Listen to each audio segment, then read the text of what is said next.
Buenas tardes, amigos, colegas y audiencia de la Cátedra para la Implementación de los Acuerdos. Estamos hoy aquí con Camilo González para conversar un poco acerca de la actualidad alrededor del tema cocalero, pero también de los diversos cultivos, no solamente la coca, sino la marihuana y la amapola, a propósito de la posibilidad de la entrada en vigencia de cuerpos normativos que abocarían al país a la apertura hacia un mercado del cannabis medicinal, pero también la implementación del punto 4 de los acuerdos entre las FARC y el Estado colombiano, en relación, claro está, con el punto 1 de desarrollo rural, ahora con la elección también de Donald Trump y el papel que iría a jugar Estados Unidos en la política de drogas en este país.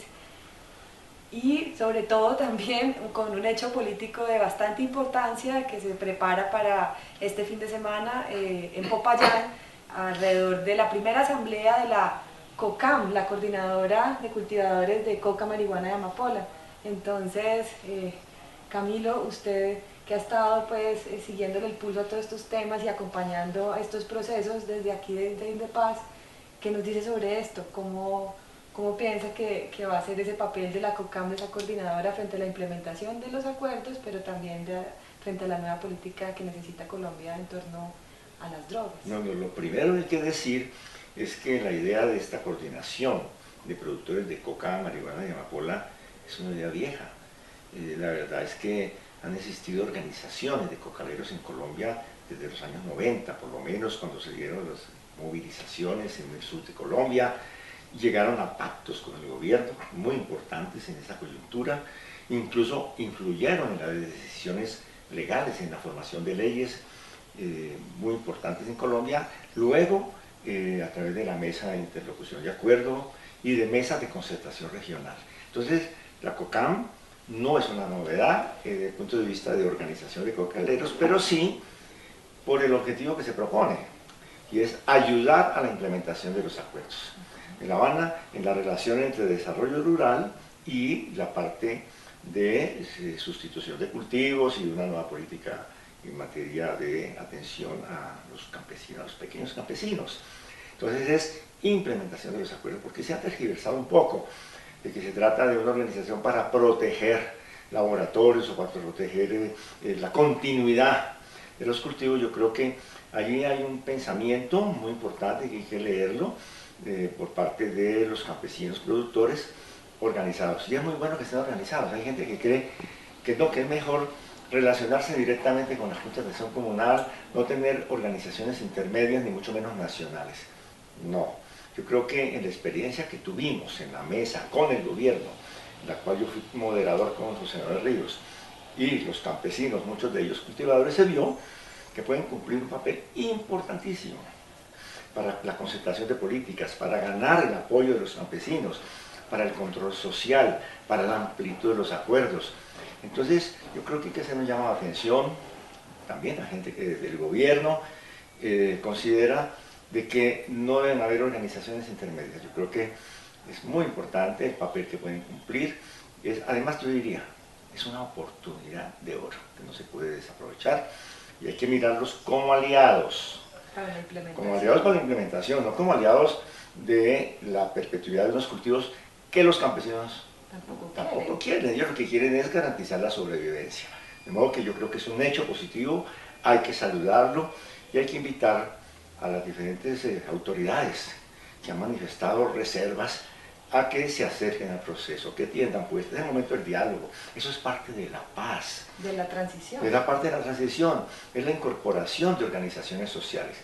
La transición no es solamente un asunto de armas, también tiene que ver con la red, la trama de organizaciones sociales en los territorios, que tienen que ser incorporados a la institucionalidad y no negarles el espacio, ¿no? Que es la gran oportunidad de una nueva mirada sobre la organización campesina y particularmente de los que están vinculados a estos cultivos proscritos.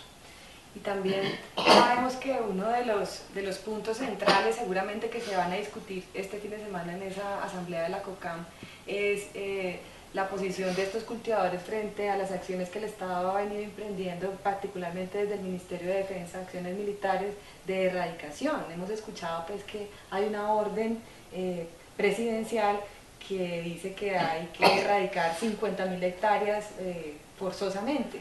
Entonces, ¿esto no choca con esa implementación? ¿Cómo son esos tiempos? ¿Primero eso y después la implementación? Sí, estamos en un momento de oscuridad frente a algunas premuras en políticas para dar resultados de erradicación. Entonces, informaciones contradictorias. Unos hablan de erradicar 100.000 hectáreas este año, otros hablan de 50.000 voluntarias y 50.000 forzadas. Pero lo cierto es que lo que hay que hablar es de acoger los buenos planteamientos que hay en los acuerdos de La Habana, y no solamente allí, sino de las experiencias de buenas y malas prácticas en el pasado. ¿Y qué dicen? Que hay que mirar desarrollo rural integral junto con los programas alternativos. Uno. Dos, que hay que concertar, que la clave de todo es la participación de las comunidades, incluidos los pequeños cultivadores, elaborando los planes locales, municipales, regionales, toda una política con enfoque territorial. Eso con recursos suficientes, no en una dicotomía que se tenga unas acciones conjuntas puntuales y una política general de retomar el camino de la militarización y de la guerra.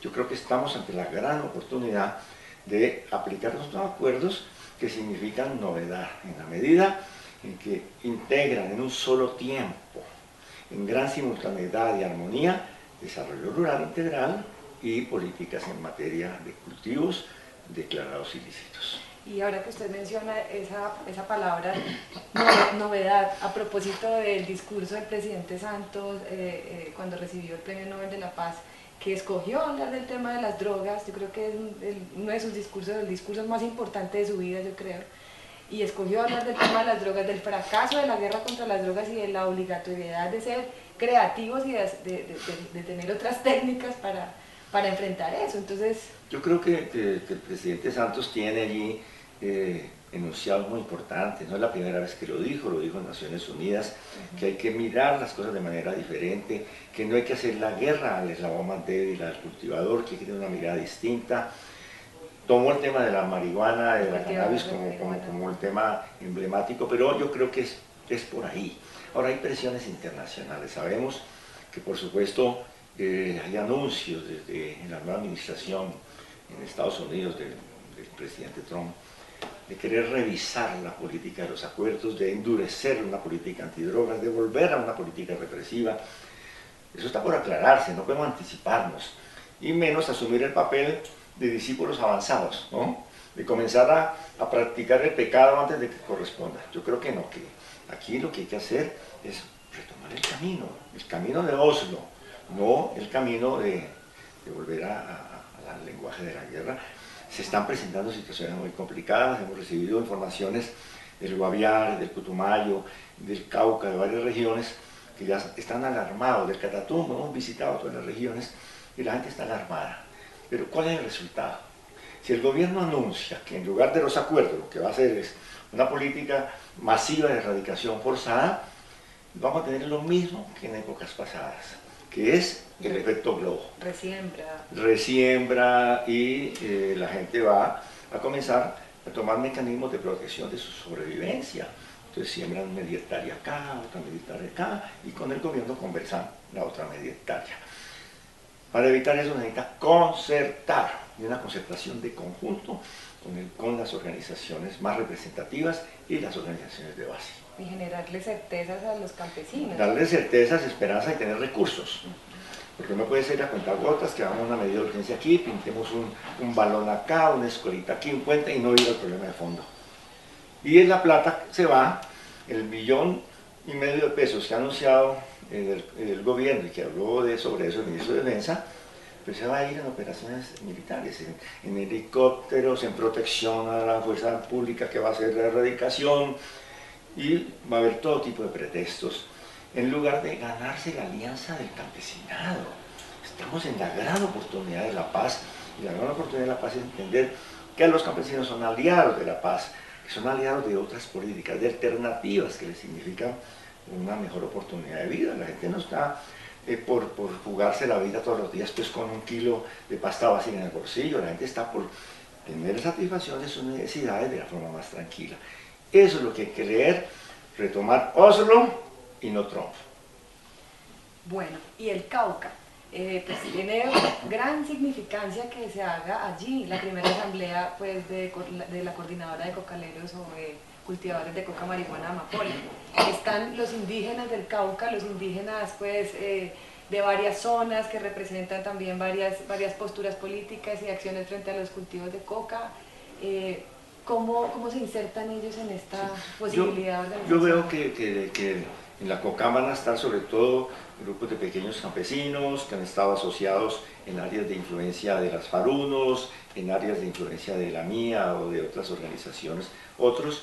Creo que la dinámica de las organizaciones indígenas es un poco distinta, pero yo creo que hay mecanismos, hay puentes en la cumbre agraria, en diferentes escenarios entre los indígenas y los campesinos.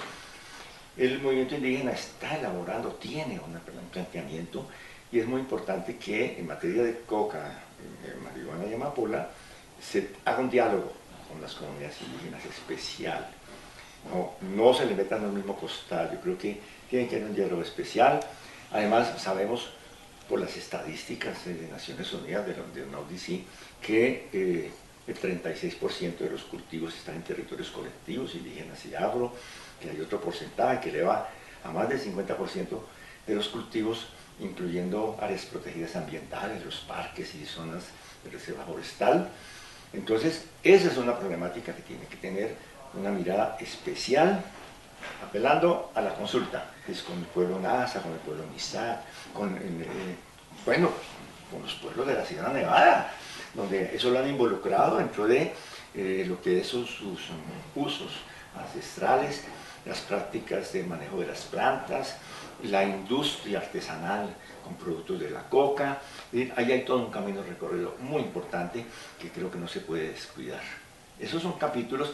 Ahora, hay aquí, hablamos, generalmente hay un énfasis en el tema de coca, pero yo quiero como darle la vuelta a la conversación a sabiendas de que Diana Paola ha estado muy atenta a todo este tema de la reglamentación, la legislación y las normas, decretos reglamentarios alrededor de la cannabis, que yo creo que es un hecho fundamental, muy importante en Colombia. ¿Por qué no nos comentas un poco qué importancia tienen estas leyes y reglamentos? Colombia entró en la onda de los estados de Estados Unidos.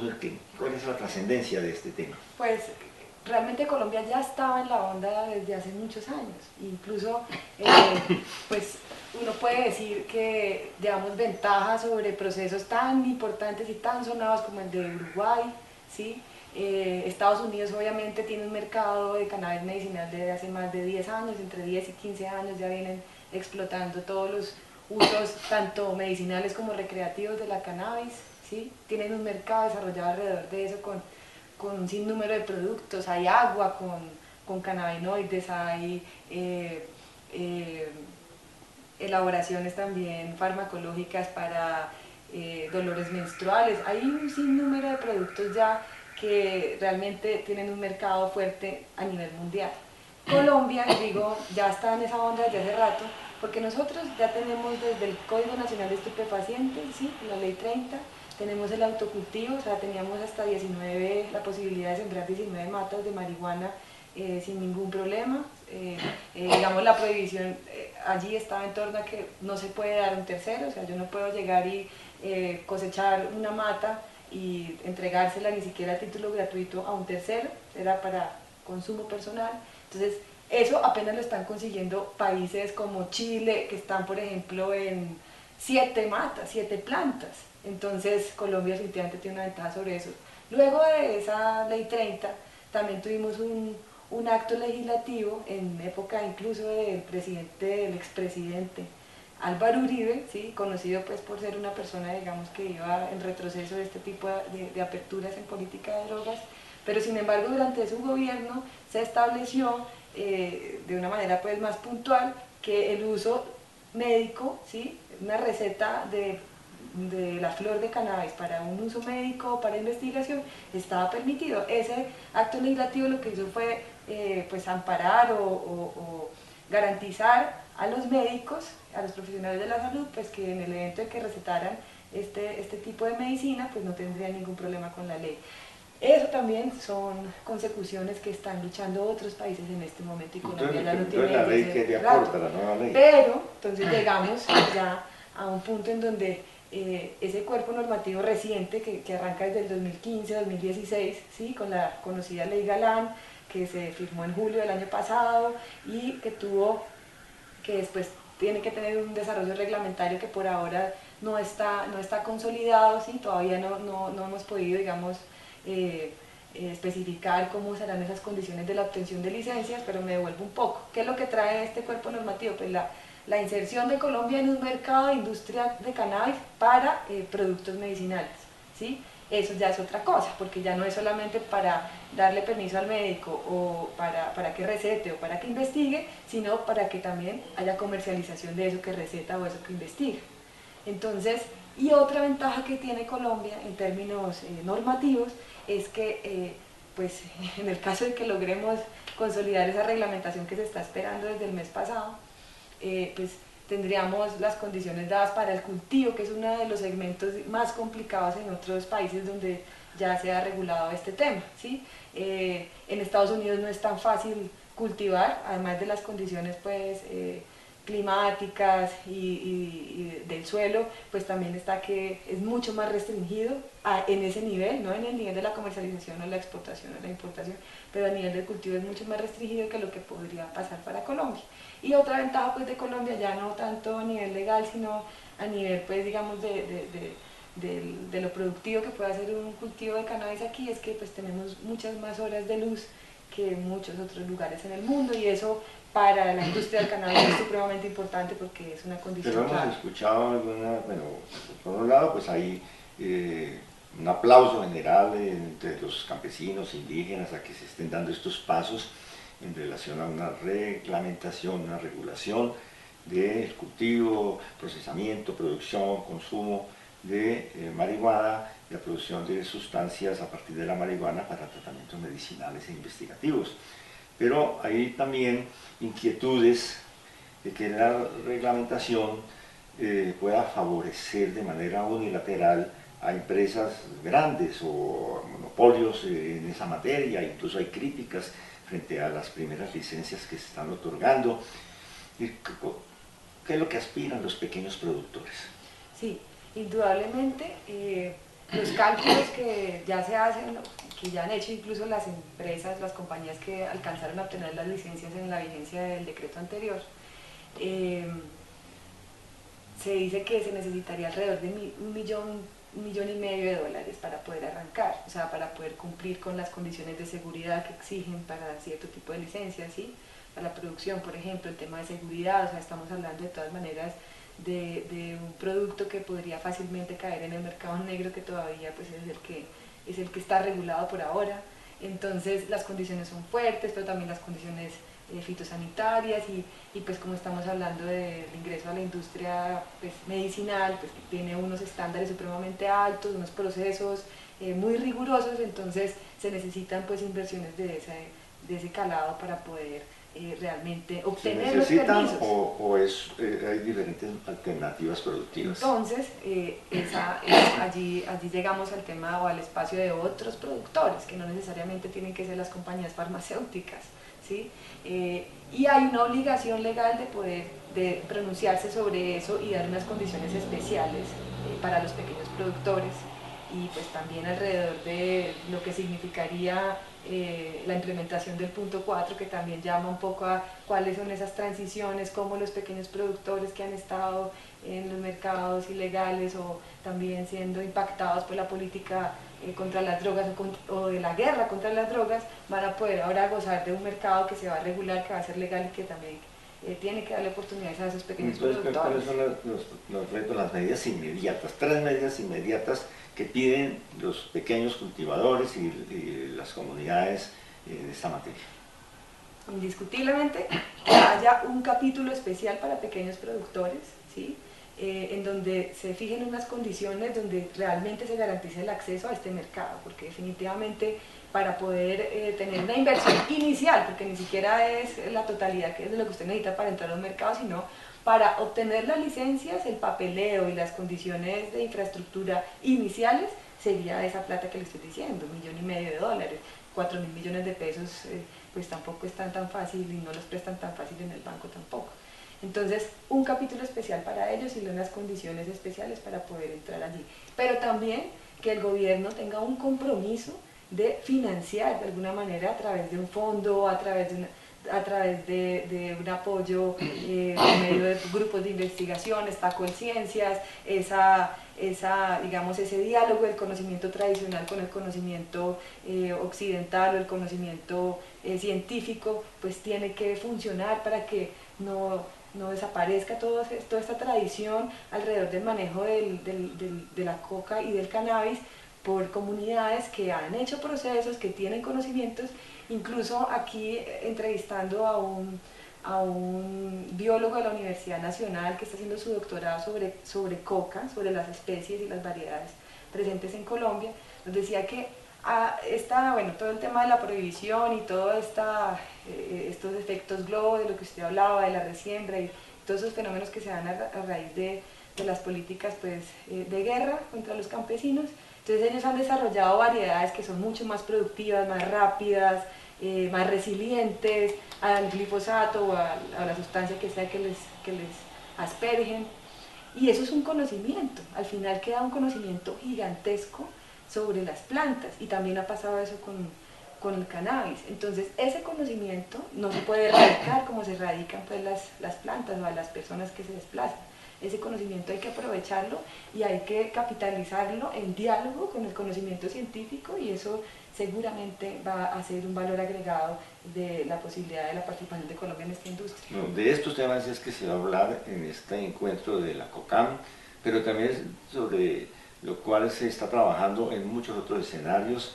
He visitado en estos días experiencias muy importantes de trabajo con plantas medicinales para propósitos sanos y de salud. Un trabajo impresionante, el conocimiento de las comunidades directamente del uso ancestral de plantas medicinales. Yo creo que eso es una señal muy importante de los nuevos tiempos, y en Colombia yo creo que tiene que sintonizarse, es la gran oportunidad, la aplicación de los acuerdos de La Habana, pero más allá, la aplicación de unas nuevas políticas que corresponden a las evidencias científicas, a las posibilidades sociales, y que realmente al mismo tiempo nos van a permitir aclimatar la convivencia. Sobre este tema volveremos en la cátedra en una evaluación posterior de lo que resulte de la experiencia de la COCAN y del diálogo con las comunidades indígenas. Muchas gracias. Hasta luego, muchas gracias. Autoentrestados. Muy bien.